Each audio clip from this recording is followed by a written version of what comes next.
kabar Anda semua? Kembali berjumpa dengan saya, Hersy Buno Arif. Apa kabar? Semoga selalu dalam keadaan sehat dan tetap semangat ya. Saya ingin mengajak Anda untuk membuat catatan tentang Polri, institusi Polisi Republik Indonesia ini ya. Institusi Polri ini mengawali tahun 2023 ini dengan catatan buruk. Walau kita lihat dari sudut yang berbeda, bisa berarti Polri sedang terus berbenah, bersih diri ya. Sampai sekarang ini kan kita masih terus mengikuti persidangan dari kasus Sambo yang sedang berlangsung di Pengadilan Negeri Jakarta Selatan, juga beberapa perwira yang masih menjalani proses obstruction of justice ya, persidangan menghalang-halangi tindakan hukum. Ini masih ada kaitannya semua dengan Verdi Sambo. Sampai sekarang ini kasusnya belum vonis, tapi kemudian kita dikejutkan dengan beberapa peristiwa lagi yang saya kira tidak kalah hebohnya dengan peristiwa Verdi Sambo, meskipun kadarnya berbeda ya. Dari Jawa Timur kita dikejutkan dengan kabar yang membuat kita itu hanya bisa geleng-geleng kepala, nggak habis pikir kok apa benar itu terjadi. Mungkin hanya bisa terjadi di Wakanda, tapi itu terjadi di negara kita ya. Seorang perwira Polri di Pamekasan, Madura itu ditangkap karena dilaporkan menjual atau mengkomersialkan istrinya kepada perwira Polri lainnya. Dan ini ada kaitannya dengan juga pesta narkoba. Sementara di Jakarta, seorang perwira menengah Polri, itu pangkatnya Kombes, itu ditangkap karena menggunakan narkoba bersama seorang wanita di sebuah hotel. Ditambah lagi dengan catatan lain yang tidak kalah menyedihkan dari Komnas Perempuan ini, yang menyampaikan data-data bahwa angka kekerasan terhadap perempuan di lingkungan Polri itu cukup tinggi. Mari kita bahas satu persatu ya. Kasus Aibda AD, tapi media juga ada yang menyebutnya Aibda AR. AD atau AR ini saya kira ini orang yang sama, inisialnya saja ya. Itu adalah seorang anggota Sabara di Polres Pamekasan, Madura. Ini kasusnya bermula dari laporan istrinya yang ini namanya hanya disebut dengan inisial MH. Ini usianya 41 tahun, jadi sebenarnya sudah tidak terlalu muda juga ya. Melalui pengacaranya Yolis Yongkinata, MH itu melaporkan suaminya Aibda ini Ajun Inspektur 2 ya. Ajun Inspektur 2 ini kalau ini berbintara tinggi ya, atau belum perwira saya kira ini kalau Ajun Inspektur 2. Ajun Inspektur 2 polisi AD atau AR dilaporkan karena melakukan tindak pidana kekerasan pelanggaran Undang-Undang Transaksi Elektronik sekaligus narkotika. Kekerasan seksual yang dimaksud itu salah satunya adalah Aibda AD itu diduga menjual istrinya ke rekan-rekan sesama polisi. Ini ngeri banget ini ya. Aibda AD atau suami korban dilaporkan atas dugaan menjual sang istri sebab membiarkan bahkan mengajak orang lain untuk menggauli istrinya. Padahal Ade semestinya sebagai suami harus melindungi MH, itu kata Yogi dalam keterangannya kepada pers. Yogi mengatakan pihaknya itu melaporkan AKP H. Nah, kalau AKP ini Ajun Komisaris Polisi ini saya tahu nih, kapten ini ya. Ini perwira pertama ya, ini. Ini AKP H soal perkara ITE, Undang-Undang Transaksi Elektronik, karena mengirimkan gambar alat vital kepada Ade, dan Ade ini kemudian menunjukkan gambar tersebut ke istrinya MH dengan maksud bahwa H ingin menyetubuhi MH. Aduh, ini nggak elok semua ya perilakunya ya. Sementara itu dilaporkan dalam perkara pemerkosaan. Pasalnya MHD itu dituding ikut menyetubuhi paksa MH yang bukan istrinya. Laporan tersebut segera ditindaklanjuti oleh Polda Jawa Timur. Tim Polda Jawa Timur pada 3 Januari 2023 menangkap Aibda AD dalam perkara kekerasan seksual, pemerkosaan, narkoba, dan pelanggaran Undang-Undang Informasi dan Transaksi Elektronik atau ITE. Aibda AD ini diduga menjual istrinya sendiri setelah melakukan tindakan itu sejak tahun 2015. Dan kejahatan itu berlangsung hingga tahun 2022. Pengacara dari MH, Yolis Yongkinata, menyebutkan sebenarnya pada tahun 2020 itu kasus itu juga sudah dilaporkan ke Polres Pamekasan, tapi yang ditindak itu bukan pelaku utama. Ini maksudnya suaminya sendiri ya, Aibda Ade tadi. Karena merasa responnya tidak memadai di Polres Pamekasan, oleh karena itu kami langsung melaporkannya ke Polda Jawa Timur, dan saat ini satu di antara ketiga terlapor itu telah ditangkap, itu kata Yongkinata. Dan Aibtu Ade ini selaku suami MH itu menurut Yongkinata kerap mengajak teman di lingkaran anggota Polri di Pamekasan. Bahkan juga anggota TNI dan masyarakat sipil untuk menyetubui istrinya. Waduh, ini jadi ternyata bukan hanya sesama anggota polisi, tapi juga ada anggota TNI dan juga masyarakat sipil.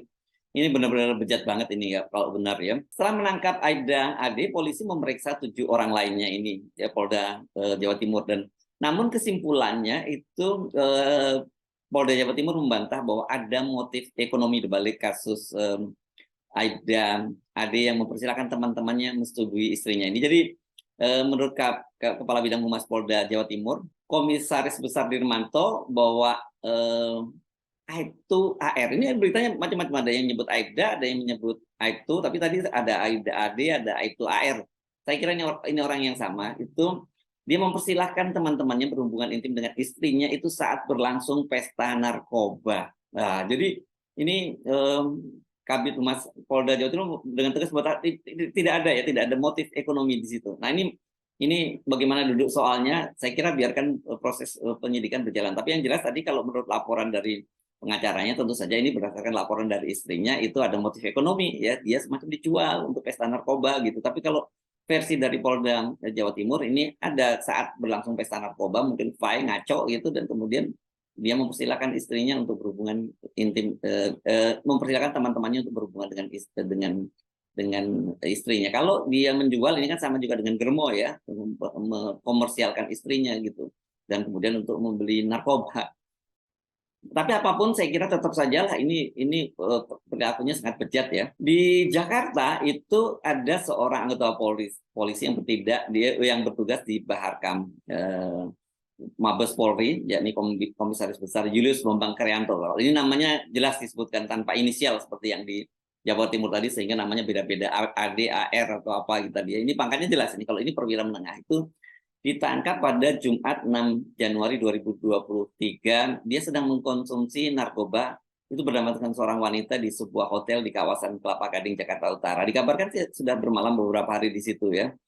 Dan dalam penangkapan tersebut, polisi menyita barang bukti narkoba jenis sabu dengan berat 1,1 gram, dan sabu itu terbungkus dalam 2 buah plastik klip masing-masing seberat 0,5 gram dan 0,6 gram.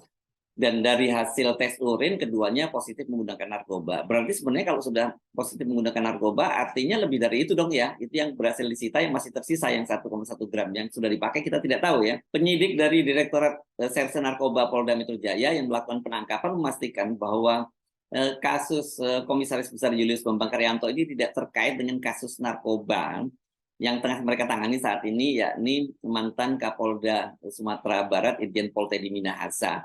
Ini kenapa ya kok dikait-kaitkan itu? Oh, rupanya sebelumnya beredar isu bahwa Komisaris Besar Julius Bambang Kriyanto ini termasuk jaringan narkoba Irjen Teddy Minahasa. Karena seperti kita ketahui, memang Teddy Minahasa ini melibatkan beberapa orang anggota kepolisian, dan salah satunya adalah mantan Kapolres dari Bukit Tinggi di Sumatera Barat. Nah, Kepala Divisi Humas Polri Irjen Pol Deddy Prasetyo memastikan bahwa hukuman yang menanti bagi Kombes Julius ini sangat berat ya. Ini karena sesuai dengan instruksi Kapolri bahwa semua yang terlibat dalam kasus narkoba dan juga kemarin itu termasuk juga judi online itu akan ditindak tegas. Tapi sekarang kelihatannya lagi ramai ini narkobanya ya.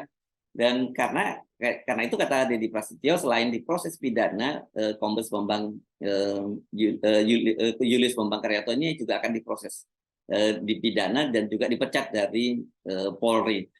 Tentu ini merupakan akhir yang buruk ya dari pria yang kalau saya lihat dari usianya ini sebentar lagi memasuki usia pensiun. Dia sekarang sudah berumur 56 tahun. Ya, Kombes Julius ini bukan dari Akpol ya, kelihatannya dia ini jalur perwira, jalur pembentukan perwira di Polri, dan dia banyak bertugas di lingkungan Direktorat Polairut, Polisi Air dan Udara. Kita balik lagi ke kasus yang terjadi di Pamekasan tadi itu, Aibda atau Aibtu AR yang mempersilahkan teman-temannya berhubungan intim dengan istrinya. Saya kira ini lepas ada tidaknya motif ekonomi yang di peristiwa yang menurut saya hanya membuat kita geleng-geleng kepala itu. anggota Kompolnas Pungki Indrati itu meminta agar ABD atau AR ini ditindak tegas dan dihukum dengan pasal yang berlapis. Jika benar, kata dia, tindakan anggota ini selaku suami yang menjual istri secara seksual itu sungguh mengagetkan, memalukan, dan jelas-jelas mencoreng nama baik institusi. Tindakan pelaku selaku suami sungguh biadab, sadis, bertentangan dengan akal sehat dan hati nurani, kata Pungki. Saya kira masih ada kata-kata lain, tapi ini kita mungkin kehabisan kata untuk menggambarkan perilakunya itu ya. Oleh karena itu pelaku, kata Pungki, itu layak diproses pidana dengan dijerat pasal-pasal yang berlapis ya, termasuk Undang-Undang KDRT, Undang-Undang TPKS ya, dan kemudian juga KUHP agar ini pelaku nantinya dapat dijatuhi hukuman maksimal oleh majelis hakim. Dan tidak hanya secara pidana, Pungki juga menginginkan agar terduga pelakunya dapat diproses kode etik dan diberi sanksi pemecatan sebagai anggota Polri. Apapun motifnya ya, mau ada motif ekonomi atau tidak, atau karena hanya kasus narkoba, ya kasus tersebut belum masuk dalam kriteria kekerasan dalam rumah tangga. Bahkan ini sangat berat ya. Dan itu ternyata banyak kasus serupa terjadi di lingkungan kepolisian itu. Komnas Perempuan itu mempunyai catatan yang data-datanya ini cukup mencengangkan. Yakni data secara umum mengenai kasus polisi melakukan kekerasan terhadap perempuan. Menurut catatan, ini akhir tahun 2022 itu Komnas HAM Perempuan mencatat pada tahun 2021 anggota Polri pelaku kekerasan terhadap perempuan itu berjumlah 145 orang. Ini terdiri datanya dari 73 data lembaga layanan dan 72 dari pengaduan ke Komnas Perempuan. Sebagian besar itu kasusnya adalah KDRT, kekerasan dalam rumah tangga, dan kekerasan dalam pacaran. Waduh, ini masih dalam pacaran saja sudah melakukan kekerasan ya, lebih baik nggak usah dilanjutkan karena nanti akan berlanjut ke KDRT, kekerasan dalam rumah tangga. Ini kekerasannya itu baik dalam bentuk kekerasan fisik, psikis, seksual maupun ekonomi. Ngeri banget ini ya. Wah, ini kekerasan ini kaitannya dengan penggunaan narkoba ya. Penggunaan narkoba yang jelas ini memang dampaknya mengerikan. Ini ternyata kalau orang-orang yang punya pangkat, punya jabatan di kepolisian tuh kalau udah kena narkoba, perilakunya jadi aneh-aneh dan nggak masuk akal gitu ya. Kalau kasus di Jakarta, Komisaris Besar Julius tadi melibatkan seorang wanita yang bukan istrinya. Ya, mana ada kayak orang laki-laki menikmati narkoba bersama istrinya kecuali sama-sama bejat gitu ya. Sementara kalau di Pamekasan Madura itu ini yang benar-benar tadi yang saya sebut tadi sungguh keterlaluan ya. Aibda Adi tadi malah melibatkan istrinya dan mempersilahkan teman-temannya untuk berhubungan intim dengan istrinya.